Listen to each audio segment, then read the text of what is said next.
primeiro da semana, estando fechadas por medo dos judeus as portas do lugar onde os discípulos se encontravam, Jesus entrou e, pondo-se no meio deles, disse: a paz esteja convosco.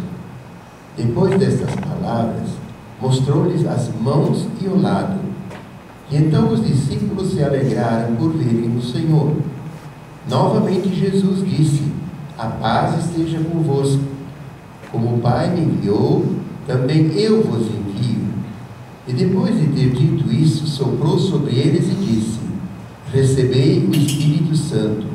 A quem perdoardes os pecados, eles lhes serão perdoados, e a quem os não perdoardes, eles lhes serão retidos. Tomé, chamado Dídimo, que era um dos 12, não estava com eles quando Jesus veio. Os outros discípulos contaram-lhe depois: vimos o Senhor. Mas Tomé disse-lhes: se eu não vir a marca dos pregos em suas mãos, se eu não puser o dedo nas marcas dos pregos, e não puser a mão do seu lado, não acreditarei. 8 dias depois, encontravam-se os discípulos novamente reunidos em casa, e Tomé estava com eles. Estando fechadas as portas, Jesus entrou, pôs-se no meio deles e disse: a paz esteja convosco.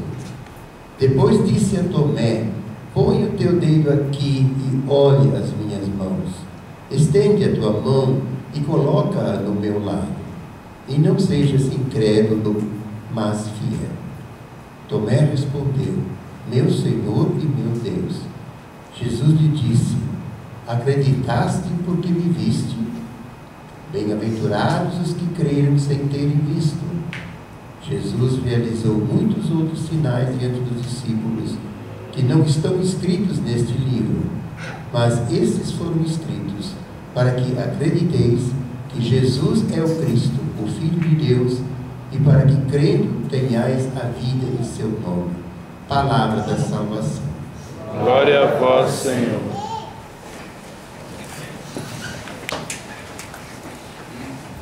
Queridos irmãos e irmãs de Cristo, então, o dia de hoje, o domingo depois da solenidade da Páscoa, né? No passado, na vigília pascal, né? Então, ainda continuam, evidentemente, os acontecimentos, o que foi isso tudo, né? Cristo, as pessoas conheciam mais ou menos, muitos não de uma maneira certa, né? Para muitos era apenas um homem, um profeta, outros um homem muito bom, e para outros ele era o Filho de Deus, né? Então aconteceu tudo isso com ele, e no domingo mesmo da ressurreição, muitas coisas aconteceram em sequência, né? A Bíblia não conta, agora ele ressuscitou cedo, foram ao sepulcro, depois foi isso, durante o dia inteiro, e dias inteiros depois da ressurreição de Cristo, ele apareceu aqui e ali, conversando, inclusive com os discípulos de Emaús, no próprio domingo da ressurreição. Então, foi muito forte, né, esse fato, né, alguém que foi crucificado, foi enterrado, e como ele tinha dito, ele estava de volta à vida, ressuscitando sozinho do sepulcro, né, e estava ali aparecendo aos discípulos e a tantas pessoas, né, a sua mãe, né, e a outras santas mulheres, principalmente, que o acompanhavam sempre, né? Então, um fato muito forte, muito marcante esse. E nessa liturgia desse domingo, nós vemos uma referência na leitura dos Atos dos Apóstolos. Não sei se todo mundo já conhece bem a Bíblia, esse é chamado livro do Espírito Santo, né? Ou das ações do Espírito Santo na vida dos apóstolos depois da ressurreição. Se chama Atos, aquilo que os apóstolos fizeram depois da ressurreição de Cristo. Imediatamente, né? Então, a gente vê que eles se reuniam, né? E nessas reuniões, a gente pode imaginar o que eles falavam, o que eles compartilhavam, né? E também o que acontecia ali. E hoje, o Evangelho nos conta que Jesus aparece no meio deles, né? E eles o reconhecem. Então, para eles foi uma comprovação, ele está de fato vivo, não há mais dúvida. ele está aí. Foram chamadas as aparições de Jesus, né? Uma coisa é aparecer, né, e as pessoas riam, tocavam. Outra coisa é ter visões, né? Como no livro do Apocalipse, na segunda leitura, nos é falado, né, que João, aquele que estava com Maria ao pé da cruz, na crucifixão, aquele que a recebeu em nome da igreja, como mãe da igreja, aquele discípulo que inclinou o seu coração sobre o peito de Jesus na Santa Ceia, aquele discípulo que chegou primeiro que Pedro, correndo lá à sepultura, mas deixou que Pedro entrasse e ele ficou atrás, reconhecendo já o papel de São Pedro, né? Então, João, né, ele diz, teve uma visão, né, ele que veio, presenciou todos esses acontecimentos, né, ele teve, mais adiante, Jesus o levou a uma ilha chamada Patmos, né, e nesta ilha Deus mandou que ele escrevesse tudo que ele na visão iria Deus lhe mostrar. Então hoje nos mostra que Jesus diz, quem sou eu? Né? Um ser assim, eu sou o princípio, o fim, eu sou Deus, eu sou Cristo, eu sou o Filho de Deus. Então, mais uma confirmação para João de quem era Jesus Cristo. E ele então escreveu para confortar todos os cristãos que no começo também começaram a ter logo perseguições por causa do seu amor a Cristo, da verdade, né? Foram perseguidos, foram grandes perseguições, e para que eles tivessem um conforto nesse caminho de dor, de sofrimento, de perseguição, em nome da sua fé, em nome da divindade de Jesus Cristo. Então é muito bonito ler as histórias, as pessoas iam lá, algumas queriam até passar perto dos apóstolos de Pedro para que a sombra dele batesse neles, e com a sua fé eles acreditavam que seriam até curados de suas doenças. E no final, né, o episódio de hoje diz, Atos, né, que Deus realizou muitas maravilhas e eles curavam a todos, né? É claro que Jesus não veio para fazer dos seus apóstolos, discípulos, missionários, médicos, né, que curassem as doenças. Ele fez a sua igreja para que, através do seu ministério, dos seus ministros, né, trouxesse a salvação, né? E claro que nós devemos pedir tudo que Deus quer que nossos filhos tenhamos aqui na terra, mas não é prosperidade material apenas e nem em primeiro lugar. Deus se fez homem para a nossa salvação. Então, essas mensagens são maravilhosas, né, que nós temos hoje, né, aqui trazidas para nós. No começo da igreja, é evidente, né, que as pessoas, né, e muitas pessoas acreditaram em Jesus devido a esses sinais que em nome de Jesus aconteciam. Então, muitas curas, muitos milagres mesmo, né, eram necessários naquela época para que as pessoas não pensassem de forma errada quem era Jesus Cristo, né?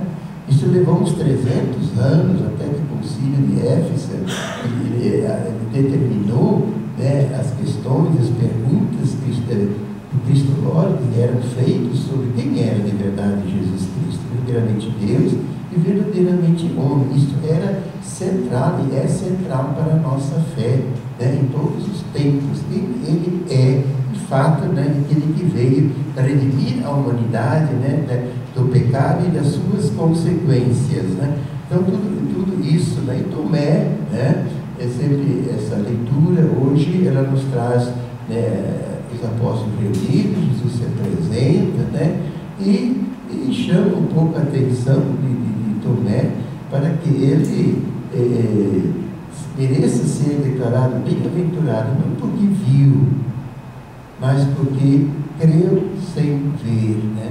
Teve fé, né? Bem-aventurados são todos aqueles que creem sem terem visto. Nós não vemos, né, a divindade de Jesus passeando no meio de nós. Nós não vemos, né, a divindade de Jesus escondida na hóstia consagrada. Nós não vemos, né, a pessoa física de Jesus ao pronunciarmos a sua palavra. Mas é Ele que está ali no nosso meio, sempre para fazer o quê? Para que nós creiamos nele, tenhamos fé, né? E que com esta fé nós possamos ser salvos, curados, né? Não apenas de nossos males físicos, psicológicos, sociais, mas sobretudo dos males morais, e dos bens espirituais que Ele nos trouxe. Então, eu gostei muito da oração do dia, né? Quero terminar com isso. Diz assim, né? Fazer que compreendamos melhor o batismo que nos lavou, o Espírito que nos deu nova vida e o sangue que nos redimiu. Esses mistérios que a gente não vê, mas foi no batismo que aconteceu conosco a grande Páscoa, a grande transformação que deveria ser radicalmente vivida por todos nós, até a hora da nossa morte, até a ressurreição definitiva em que vamos partir deste mundo. Então, viver o batismo, os compromissos ligados a ele, que a gente compreenda cada dia melhor, se a gente vai trabalhar, se a gente se reúne como nós nos reunimos aqui para estudar, para vir para conhecer Cristo, para pensar e orar, né, pelos nossos trabalhos evangelizadores da juventude, né, para ter um pouco mais de conhecimento, um pouco mais de partilha entre nós como sinais, né, da presença de Jesus, né, é exatamente porque o nosso batismo nos lembra isso e muito mais. Todos os compromissos batismais, também que compreendemos melhor isso, e compreendemos melhor também o Espírito que nos deu. Não tem o Espírito que nos deu, não, é o Espírito de Jesus Cristo ressuscitado, né? E que habita em nós, junto com o Pai, o Divino Espírito Santo, do qual nós devemos deixar conduzir, segundo esse mesmo Espírito de Jesus Cristo, de Filho de Deus e de irmãos entre nós, que a gente compreenda cada dia um pouquinho mais. Então, nessa semana, nesse dia, amanhã, na semana que iniciamos, que isto possa crescer um pouquinho dentro de nós, em compreensão, né? E também em atitudes concretas de fé, né? Mesmo sem ver, sem compreender tantos acontecimentos que às vezes Deus nos pede todos os dias, renúncias aqui e tal, né? É tão importante isso, né? Eu vejo também ainda como Bento XVI, o Papa Emérito, né? Com a sua renúncia, nos deu tantas lições, também uma dessa é isso, é saber servir lugar para outros. Chega uma hora em nossa vida, né, que realmente o reino de Deus não pode ser amarrado por nós, né, por nossa incapacidade, por nossa deficiência, por limitações naturais, né. O reino de Deus deve continuar. E por isso mesmo, né, as pessoas, né, devem pedir a Deus que compreendamos cada vez melhor. Acho tão maravilhoso isso aqui nos deu vida nova. Que vida é esta? É esta vida de partilha, de colaboração, de amor, de renúncia, de sacrifício, de cruz, né? É tão bonito ver a juventude empolgada, né, com a cruz missionária. Claro que a cruz é um símbolo, né? Mas ela nos lembra toda uma dimensão da vida da qual a humanidade, em geral, diz hoje, quer nos livrar, com remédios, com tudo, e nos libertar de qualquer dor, sofrimento, dificuldade, né? E que o sucesso esteja sempre, cada momento, acontecendo em nossa vida. Isso é um mundo virtual, não é um mundo real, né? Não é um mundo da realidade do dia a dia de cada um de nós. Então, que nós compreendamos também o sangue que nos redimiu. Afinal de contas, foi o sangue pelo Deus da sua humanidade derramado até a última gota, na cruz pregado, por causa de mim, por causa de vocês, para que toda a humanidade se converta e viva feliz para sempre. Não há outro motivo. Por isso, louvado seja a igreja que declarou esse domingo depois da Páscoa, como quase consequência, né, dessas reflexões todas que nós fomos convidados a fazer da Quaresma e das celebrações pascais, para nos lembrar que tudo, afinal, que existe, né, nós inclusive, né, é porque Deus é bom, porque eterna é a sua misericórdia. Louvado seja nosso Senhor Jesus Cristo. Para sempre seja louvado. E vamos renovar a nossa fé nessa palavra viva de Deus que é a pessoa.